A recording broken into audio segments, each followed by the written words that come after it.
You can't keep me cooped up in here, okay? I am a peacock. You gotta let me fly.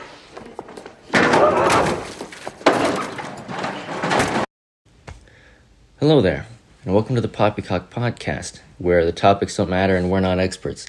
Today I'm joined by my wife's dog, Roxy. She's not very helpful, but, I can't get rid of her, so she's here. Anyway, today we're going to talk about the news about the Snydercut, although I want to start the whole episode off by saying I just got mean mugged by a nun. Now, if you're like me, you may forget that nuns even exist in real life because you only really see them in, period pieces about, the Dark Ages or, The Sound of Music, maybe. But no, they still get dressed, and as it turns out, they wear a sort of off-white and, robin's egg blue nun outfit on their off days, and that's their fun time, nun, uniform? It's a way of life, so it's not, I don't know what word to use there.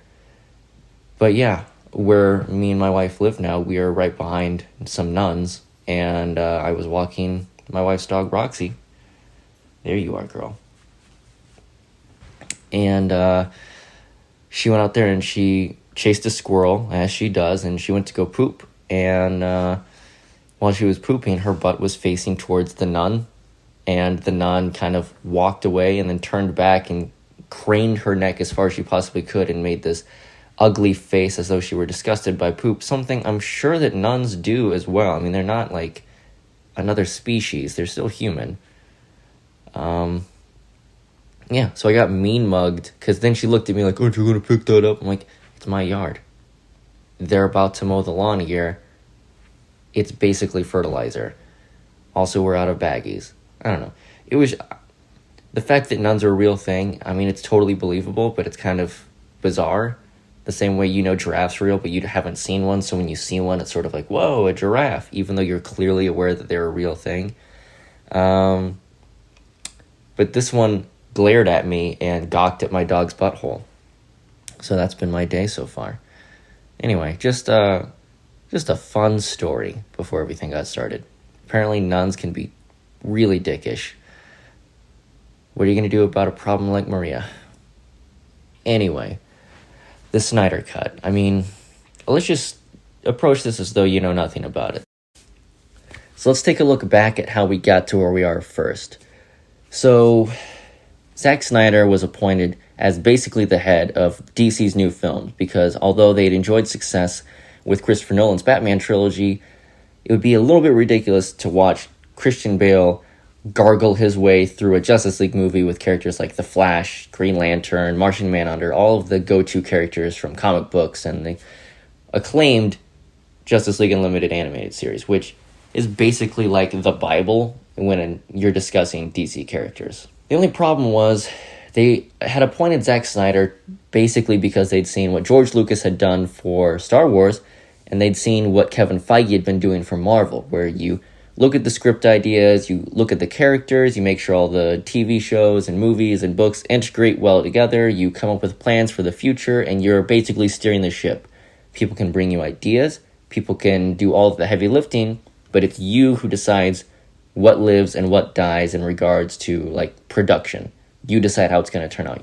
You are the one in charge of all of it. And they got Zack Snyder because whether you like him or not, he had already had a decent track record of adapting graphic novels into movies that sold a lot of movie tickets, sold a lot of DVDs, and sold a lot of merch and had tons of buzz around them, which for a group like Warner Brothers, who's more about numbers than they are about, whether or not nerds liked it or not, that's good for them. Man of Steel comes out. I like that movie. If you don't like it, that's fine. You're allowed to be wrong. They're like, cool, this was a good movie. Some people are, a little on the fence because it felt like a Nolanized version of a very optimistic hero. And I'll go ahead and say that I'm not a huge fan of the sort of visual style of it all, where it's not very saturated with color. It's got that weird hue to it, almost like The Matrix. And I think that got carried over from the Nolan films because Warner Brothers wanted people to look at it and sort of think, oh, this is like that thing I like. But Superman and Batman really shouldn't feel that similar. Batman vs. Superman gets made. Again, the theatrical version, not super great. The Ultimate Edition, a really good movie, in my opinion. And I'll defend that till I die. I think it's the same way that the Nolan films are well-made movies, but not good Batman movies, maybe past Batman Begins. I see it the same way. Batman vs. Superman, the Ultimate Edition of Batman vs. Superman is maybe not your favorite version of a Batman or a Superman movie, but it is a good movie overall. Like, I think it is. I think you should give it a shot. And then if you hate it, you can say with definitive proof that you gave it every possible opportunity, and that gives you nerd cred. Anyway, fans sort of are mixed whenever the theatrical cut of Batman vs. Superman releases. They say it's too dark, Batman was too violent, Superman didn't smile enough, Lex Luthor felt more like the Joker. What's going on here? Doomsday kind of looked like a Ninja Turtle, which I'm just going to go ahead and say it. Bringing back Zod as some type of abomination, he should have come back as Bizarro. You know? That just makes more sense. Save Doomsday for later. That's kind of the biggest mistake I think Snyder made with that movie. That's a conversation for another time. Moving forward, Justice League was already being made back-to-back with Batman vs. Superman. So by the time they're getting critical reviews back saying they didn't like this and they did like this, it's too late because the script is written and they're already in the middle of doing it. So after a tragedy strikes the Snyder household, the Snyders break free from that production to deal with their own personal lives, and you find yourself with Joss Whedon, who was previously working on trying to make a Batgirl movie.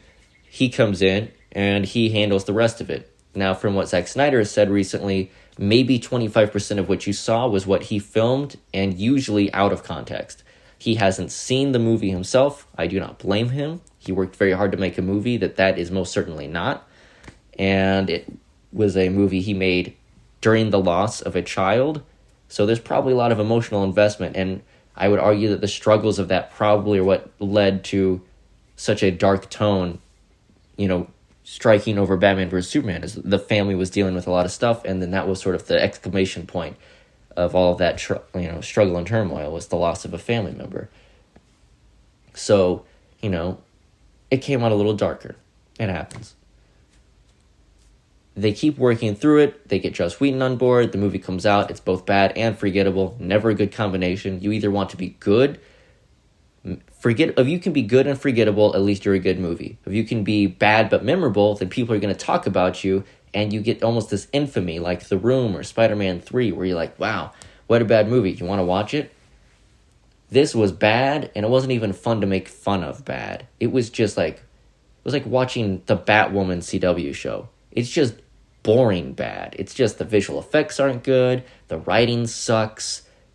It's not a fun time. There's one or two moments where you're like, haha, cool. And the rest of it is just bleh.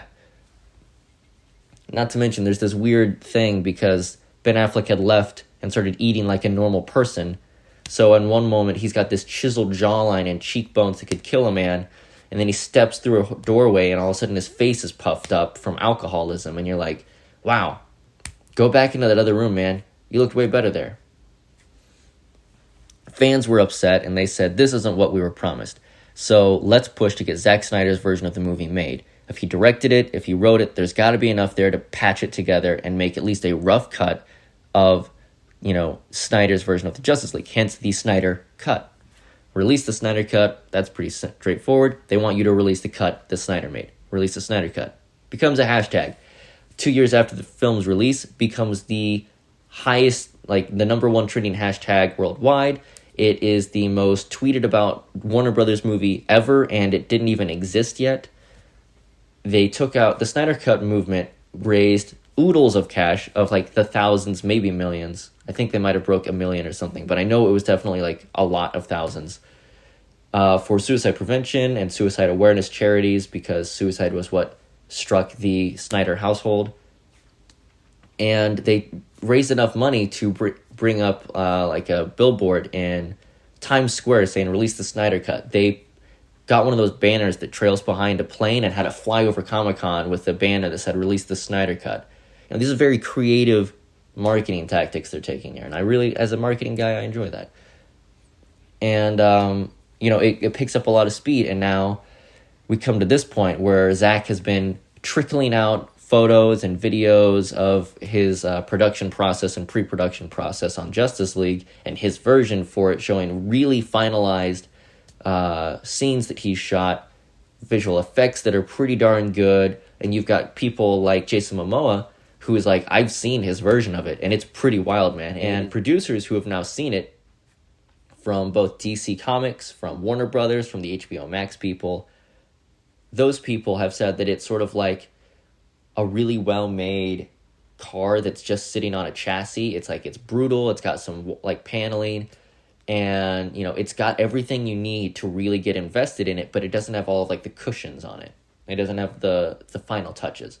That, for me, feels a little bit more believable. The idea that it's in a more raw state than anything else. Apparently, though, when Snyder left, he just took the hard drive that had a copy of everything he was working on with him. And he thought that 10 years from now, he would do like a documentary discussing what his original idea was, and he'd get to intercut his footage to kind of tease people of what it was. Because you can't just theatrically re-release a movie that's already been made, but by the original director. That doesn't really happen. But with a streaming service, you can do whatever you want.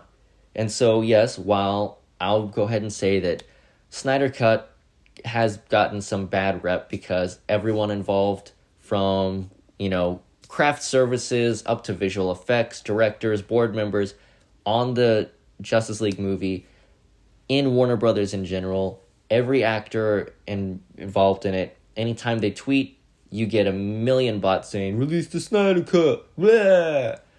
And I don't think that, I'm just going to go ahead and say, the reason this is being made is not because you bothered them on Twitter for 3 years. I think it helped to see that the fan desire to see it hadn't died out, but that was not the sole reason. The fact that it became such a trending hashtag, the fact that so much money was being spent to encourage the studio to finish a movie that they themselves had not even seen yet, proved to Warner Brothers and the people at HBO that this is something that has a big fan following. And it has made the press a bunch of times, which gives their HBO Max streaming service tons of free headlines, tons of free publicity, and assures that every critic who wants to say, I told you that movie would suck, blah, like a total asshole, and everyone who's like, it's going to be the greatest film ever, blah, they're both going to be different pools and demographics that are coming to HBO Max to watch this thing. And that sweetens the pot. It makes people want to get your service. That's the real reason, because by estimations, it's $20 to $30 million to finalize this 4-hour plus cut of the Justice League that will either be released in one mega chunk, or what I think is more realistic, will be sort of like chapters, almost like, picking up comic book trades, and then together they create a graphic novel. So that way they can sort of put it out week after week after week, which means you can't just try the free week of HBO Max, watch it and bounce. They can make sure they get at least that first initial payment out of all the people who want to say that it sucked or it didn't. That's where my money's at. That's where I would guess that it's going to go. But yeah, Zack Snyder apparently has been in contact with the actors from Justice League and said, hey, I might need you to, do some more voice work, over some scenes, like redub some lines. I might need you to come in and reshoot some scenes. And they're going to finish the visual effects because, again, from what he filmed, 25% made it into the theatrical cut. So there could be a lot of it already filmed and they really don't need to do anything else.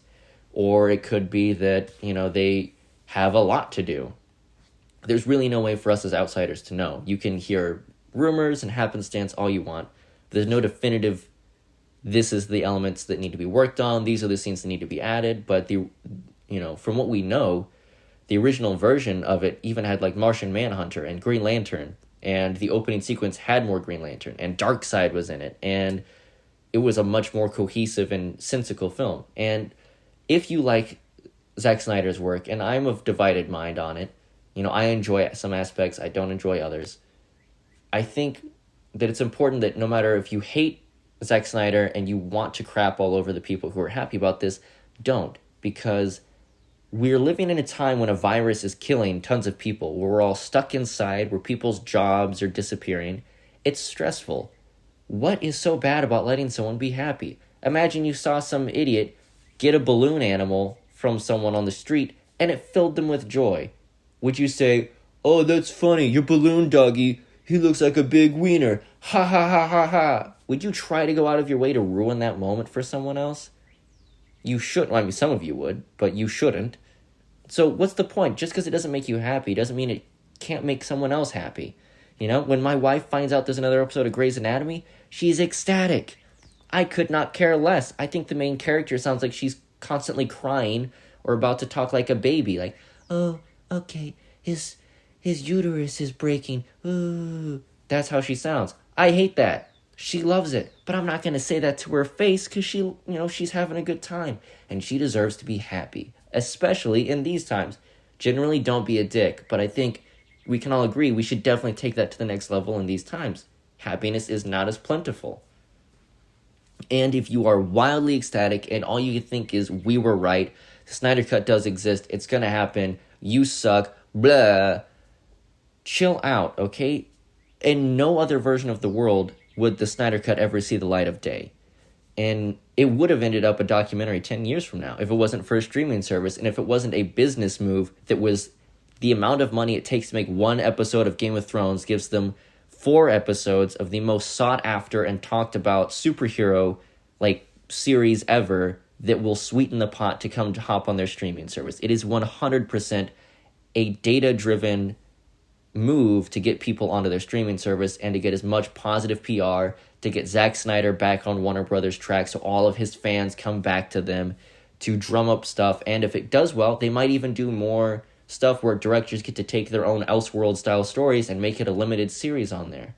Or where, if this becomes so good, maybe they'll make that the new canon where that's really what happened. It's so weird and unpredictable right now. There is really no way to know what direction it'll go. I mean, we're living in a time when everyone is stuck inside because of a virus that is allegedly started by a bat and definitely not like that creepy, weird viral lab that's also in the same city it started in. Not like China will let us look into that. Sketchy. I'm just saying, their logo is literally the design for the Umbrella Corporation in Raccoon City. Could you be any more obvious of what you're up to? If there's a dude walking around yelling stars, you 100% know it came from that company. We're living in a time when the government releases footage and proof of UFOs and says that they totally believe in them. Are they probably just, spies from other countries? Yeah, more than likely. However, still an unidentified flying object. That's insane. People have talked about these for years, and now there's actual definitive, hey, the government also thinks that there are things flying around in our airspace, and we don't know what they are, and they do look weird. And Ancient Aliens isn't talking about it for some weird reason. And in Antarctica, they just found evidence of a parallel dimension where time and physics work in reverse. I mean, this is a weird time to be alive. So, in no other version would the Snyder Cut exist. Would it be, fully realized? So don't be a dick about it, Just take the win. Be excited. Celebrate with your friends who also are excited about it. Yeah, throw out an "I told you so" tweet or 5, but don't become obnoxious, It's just, don't be that guy. And if you want to go hate on Joss Whedon, the dude had half the time most people have to shoot a movie, and he basically reshot and rewrote an entire movie. So yeah, it sucks, but it's not like it's his best work ever, and it wasn't the best circumstances, and I guarantee he had 0 creative control, and that was a movie designed by committee. So don't go trashing all over Joss Whedon or wishing hate and death on people, because it doesn't make sense to be part of a group that raised money for suicide prevention to then go wish that someone would die. You pick one, you can't do the other, all right? They're not they don't work together. They're exclusive. It's just, this is a weird time to be alive. And I don't know, it's a year ago at the 2-year anniversary when the Snyder Cut really reached its apex of trending online, and when people were writing about it and talking about it. I've written about it because for all the bad, it's also done a lot of good, raising money for the right organizations. I didn't think it would really ever see the light of day unless Zack Snyder, finished the movie himself with his own visual effects people, which rumor has he's been working on that this whole time and sort of tinkering away as his hobby project. I thought maybe 8 years from now or 5 years from now, he'd finish the visual effects on his own time and we get some sort of weird, almost art house version of what he wanted to do, because some of the effects just wouldn't be up to par. And here we are, and it's actually happening. And before, Henry Cavill has been pretty distanced from Warner Brothers and the Justice League, especially ever since. I mean, he's The Witcher, he's in The Man from U.N.C.L.E., he's in Mission Impossible. He's an incredibly talented actor, but he really did get launched from movies like Immortal and Man of Steel and, playing Superman, which all of those movies were Zack Snyder movies. And I really do think that Mission Impossible solidified him as a leading man and someone who can contend in any genre. But there were rumors that Snyder and Cavill were they were clashing with each other because they had different ideas of what Superman should be.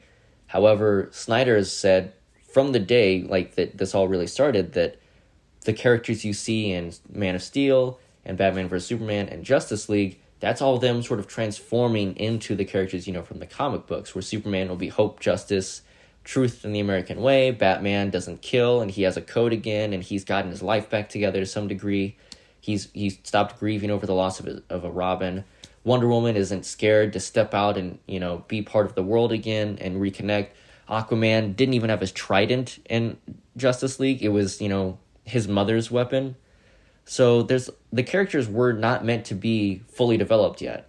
And I'm totally down with seeing a version where they aren't fully developed, where they have to learn to grow. Because it's kind of weird because we've already seen some of those movies. We've seen Aquaman, we've seen what other directors can do and the cool versions they make of those stories. And I think Justin Lin knocked it out of the park with Aquaman. But I think it's kind of cool that, whether you like it or not, the dude has a chance to finish his trilogy of stories. Maybe he'll get a chance to tell more now. Maybe the studio's trust in him will be sort of mended. But I think it's really cool that we're going to get to see his definitive version of what would happen next in his original story. Because whether it's great or it's not, he lives or he dies by his own sword, not by some studio cutting him short. And that's what always kind of bothered me. It felt like a breakup that ended too soon. Maybe it would have ended badly anyway, but it would have been nice to know how it would have ended, on our own terms. So I think between that, the closure that this brings the Snyder family and, the people immediately within that bubble, the respect that it'll sort of renew for all the actors, especially actors like Ben Affleck, who had been, really hurt by essentially hopping in to a franchise that was destined to get beat up on and kicked over and over again because Marvel had just discovered that the Russo brothers know how to make great movies at the same time that Warner Brothers started screwing around with the DC movies. So DC started hitting its worst strides as Marvel started hitting its best. And he just got dunked on. And that sucks, because, have you seen Good Will Hunting or The Town? Ben Affleck deserves more respect. That guy is a treasure, all right?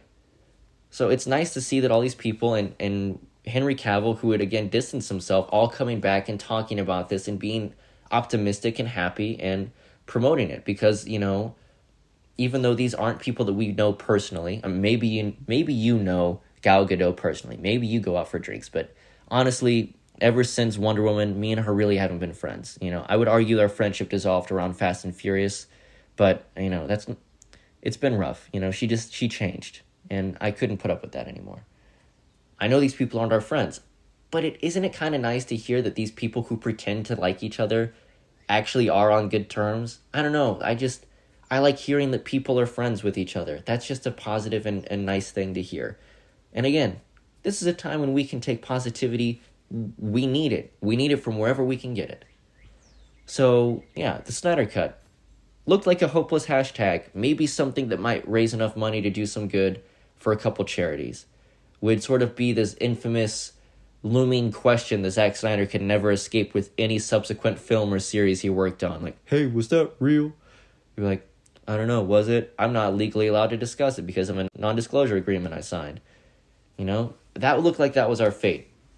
But in a world of, insane mutating superviruses, alternate dimensions, and aliens, we're getting the Snyder Cut. So for all of you that prayed to the Dark Lord Darkseid and said, hey, whatever it takes, just let me see that movie, congratulations. What it took was us ending up in a version of the world that looks like it came out of a comic book.